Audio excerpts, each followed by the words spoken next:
On to the tale I have. It all started when I was born. I was the youngest out of my father's first marriage. I had 3 older siblings, and once my father got remarried, I gained 2 younger siblings. It's a ducking circus show if you're wondering. So my big brother Kevin, yes, he is a Kevin, is crazy in the fun way. You want him at every party. Big brother Forrest is crazy that you don't want to talk to him at all. Big sister Meg is a ducking Karen from hell. Oh my God, it is absolutely horrible. For example, just a small brief example. I was in class and she texted me. Because I didn't answer her text, she started blowing up my phone calling me. I am in class. I didn't know I was going to get calls and texts because my phone was in my backpack.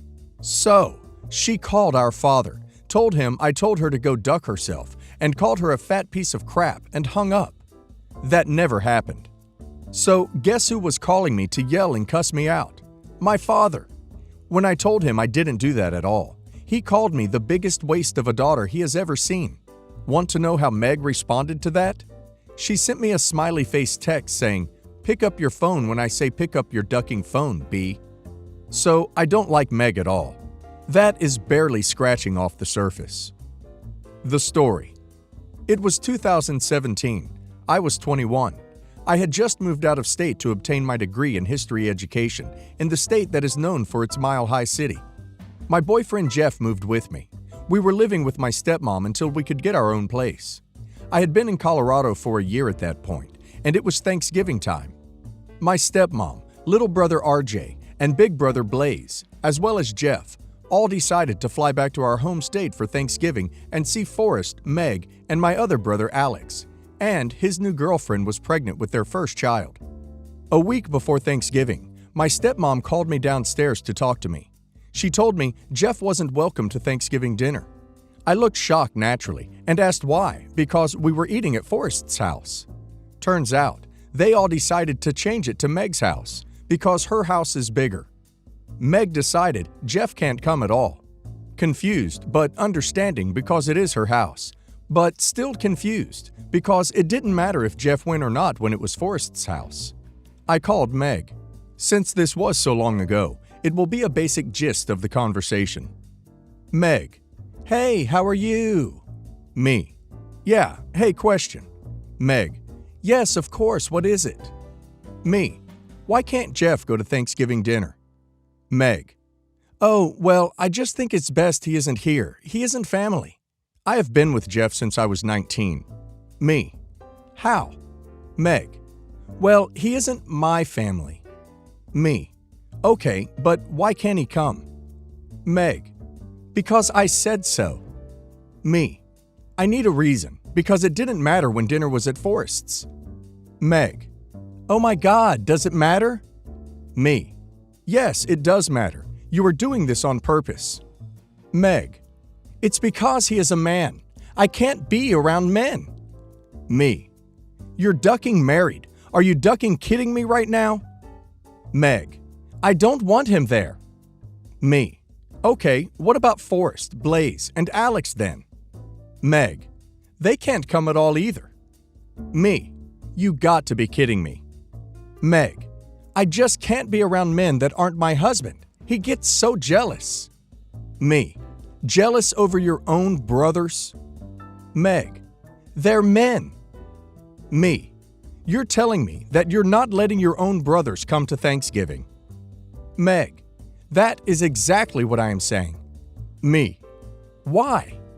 Meg: "Because no men." Me: "Okay, so no men. What about Alex's girlfriend?" Meg: "His girlfriend can't come because she is carrying a man. My husband will lose his crap and get so jealous." I lost my crap. Because what? What? Yes, the house is her house. She has the right to do as she please. I respect that. However, what the duck? Where is the logic? So I said, me, you beep, beep, beep, beep, beep, beep. I then hung up. She texted me saying to apologize or she will call our dad and tell on me and have him handle my butt. I told my whole family and showed the text. Everybody agreed not to go to her house because it seemed sketch at that point to go and unsafe. She threatened me and was trying to make it to where no men were at the house. Since we bought the plane tickets, we still went and had Thanksgiving dinner in a hotel lobby. Guess what we had for dinner? Pizza. We ate pizza in a hotel lobby, while Meg cried over eating cheese and being vegan. She isn't vegan. She cried over gluten. No, she doesn't have celiac disease. She yelled at me for bringing that waste of a human being into the hotel, my boyfriend Jeff. She kept saying how she doesn't feel safe around her own brothers, that they're going to hurt her. She said Jeff kept winking and smiling at her, that he was sexually assaulting her with his eyes. She yelled at me that I owe her money for Thanksgiving dinner, and that she had bought everything for Thanksgiving dinner already, and I wasted her money. My biological mom said she was lying and for her to stop talking. No, Meg wasn't drunk at all. While she was screaming, Jeff, Blaze, Alex, and I were in the back corner drinking scotch, as Alex's girlfriend read us stuff from the internet to debate over drunkenly. Forrest didn't partake in this because he had enough, and his son repeated something he shouldn't say because of Meg. When we went home to Colorado, things really got interesting and worse for Meg. It sounds like Meg was planning on having your batter provider over with just you. She went through all that trouble and would likely only ban your brothers once they were at the door. It would have looked too suspect if she banned them beforehand and you wouldn't show up. So the point was to get you there with him, without anyone who would intervene. I hope that you talked to your family and told them that if Meg is hosting, you're not showing up, and that you will cut contact with Meg after your mother passes, as I think you're only showing up to things with Meg there at her behest. Don't let Meg ever get your address either when you move out, just in case. Now, on to the story of where I left off with Meg. When we got back to Colorado, Meg refused to talk to me for 3 months. It was ducking amazing. My 22nd birthday had come and gone, and it was now 2018. Jeff and I had moved out of my stepmom's house. Blaze also moved out and was living in the same apartment complex as us. I came home one evening from work, and I found Jeff smiling at me really creepy-like. Well, this guy decided to propose to me, so I got engaged to Jeff. My stepmom said it was about time. My biological mom, I rarely talk to, was over the moon shocked. Alex was super happy. Blaze picked up Jeff and hugged him instead of me. RJ is a teenager. A meh reaction, because he be teenager. But he was happy for us. Forrest didn't care, because he's Forrest. Meg, though, oh my God, she lost her crap. When word got back to her from my bio mom, she called me. Gist of the conversation. Me. Hello? Meg. Hey, so you're engaged? Me. I am. Meg. Oh wow, that is so sad. Me. How is it sad? Meg. Well, you're going to be in debt for a while, so you can't pay for a wedding. Confused, I was just thinking about hanging up, but why would I be in debt? Me. Why? Why would I be in debt? Meg. Because you owe me money for my house. Me. I'm sorry? I thought you said something stupid. Meg. You owe me money for my house. Me. Why? Meg. Because I bought this house just for you to move in with me and Josh, her husband. Me. What? Meg. You owe me so much money. I didn't even want this house. I got it because I knew you wanted to live here. What the duck, man? What? What? Me. Why would you think I would want to live there? When did you think I would move in with you? Meg. Dad said he was moving you back to Oklahoma, so I bought a house for you to like. So this is the first thing I've heard of this, because 1, my father isn't allowed anywhere near me.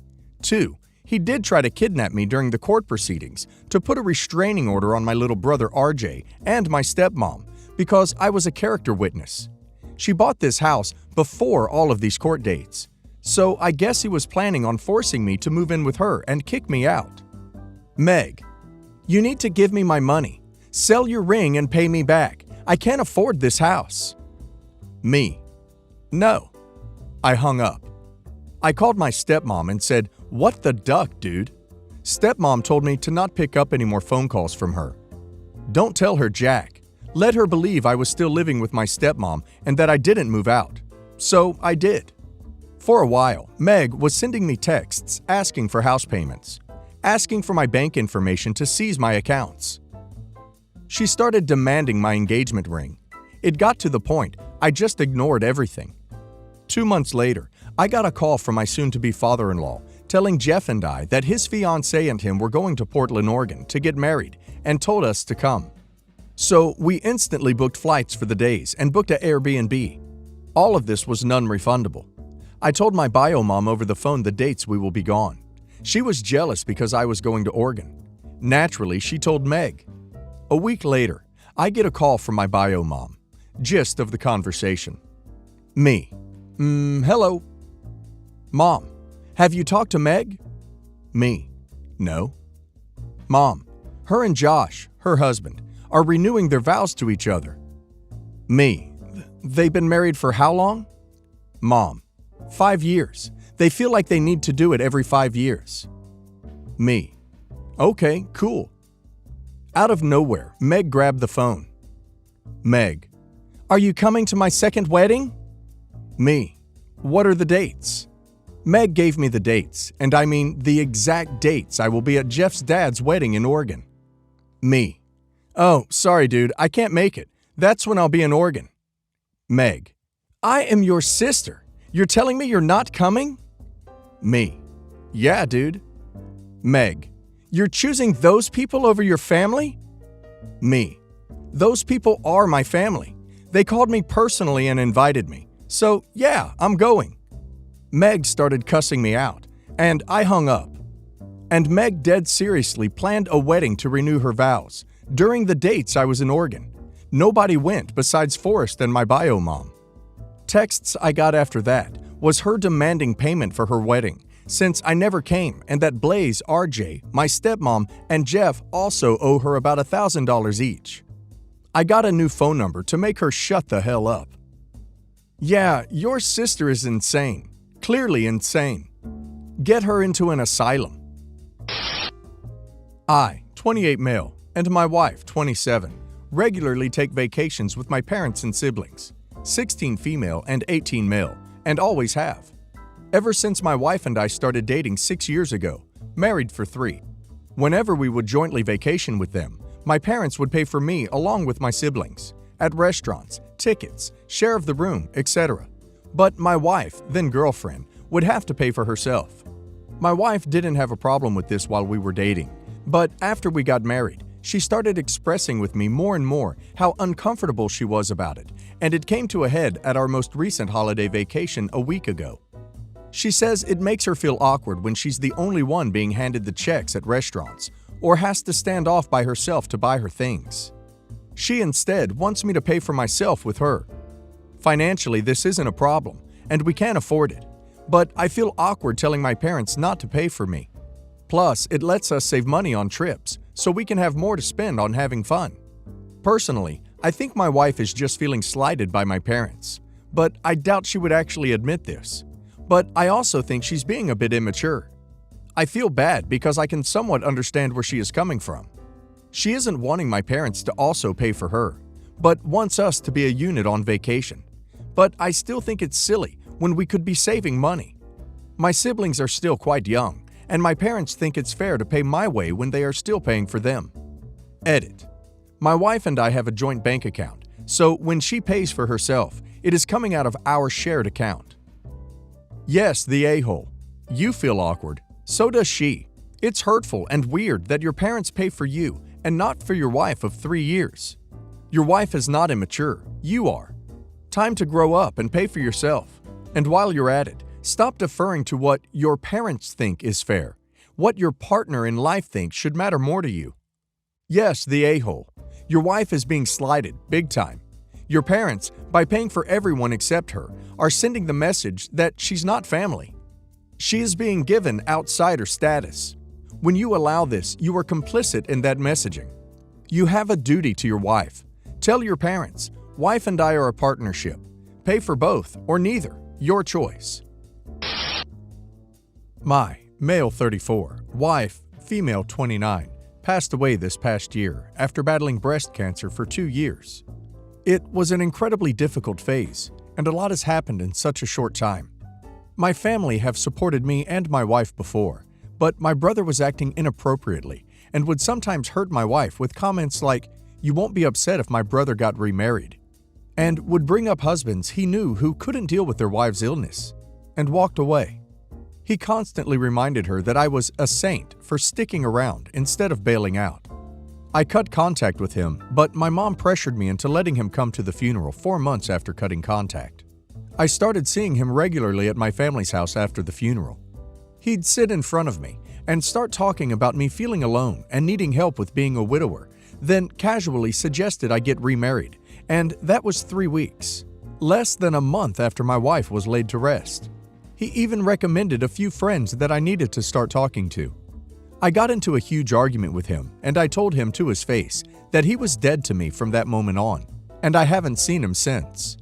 My family thought that what I said was cruel and were upset with me. He got engaged. I didn't show up. He got married, and I didn't show up either. I heard he's been in and out of the hospital for health issues related to a heart condition he's been dealing with his whole life, and I think this is one of the reasons why my family never holds him accountable for being harsh and inconsiderate. I got a call from my parents telling me my brother needed money for a surgery at the end of this month, and that everybody already paid X amount of money to help, and asked if I could contribute. I didn't want to discuss it, but they visited me and talked about me not even visiting my brother at the hospital, despite knowing the reason I went no contact. They said that it was wrong of me to not help him, while others who he has no blood relation to were helping. They wanted me to make it up to him and help pay for his surgery, because no matter what happens, he's my brother. He's struggling, and I need to help him. They tried to argue when I brought up that he hurt me and my wife with his behavior, and said that they can't believe I'm being cruel and heartless. That was the last time we spoke. Now my sister is calling, saying the same thing to me, pressuring me, and saying I'm refusing to help out of spite. Not the a-hole. Tell them you'll be happy to help his widow fill out her dating profile when he's gone. And if that shocks and horrifies them, well, maybe then they'll finally understand why he's not getting a second chance from you. Not the a-hole. He minimized the pain that you and your wife were going through, and now wants money to help him through a similar situation? Screw that. He very obviously has enough people to help him financially, without you being one of them. He should have been more sensitive to your situation, especially since he has health problems himself. He doesn't deserve you. Taunting a woman dying from cancer, shaming her for being a burden, explicitly telling her that she deserves to have her husband ditching her, and above all that, drag her through the mud when she's dead, is not heartless or cruel, but refusing to help the guy who did that is? This is way bigger than a sibling not helping you while you were grieving. Your vile brother went out of his way to make a dying woman's last days even more painful, and your family enabled that. What a moral compass your family has. Not the a-hole.